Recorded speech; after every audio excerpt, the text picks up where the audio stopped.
Hello everyone, if you're trying to play Crimson Desert on your PlayStation 5 and your game keeps freezing and then crashing and you keep getting this error, then you have come to the right place because in this video I'm going to show you how to fix this annoying error on Crimson Desert easily. So first off, what you're going to do is you're going to go to your games menu here and then you're going to go on to Crimson Desert and you're going to click onto the start button on your controller on Crimson Desert, and then it will open up this menu. And now you're going to click on to restore license then, and once you click on to restore license, it will restore your Crimson Desert's license. Don't worry, this will not delete your game.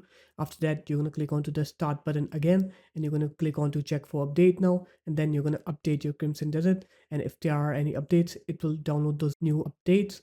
And once it's done updating your game, now what you're going to do is you're going to hard restart your PlayStation 5. So just hold the restart button on your PlayStation 5 for 4 to 5 seconds. After that it will restart, and now you're going to go back to Crimson Desert and you're going to try to play the game, and you'll see that your game will not freeze and crash anymore. So there it is guys, that's how easy it was. If you guys found this video helpful, make sure to leave a like, comment and subscribe to the channel, and I'll see you in my next video. Peace.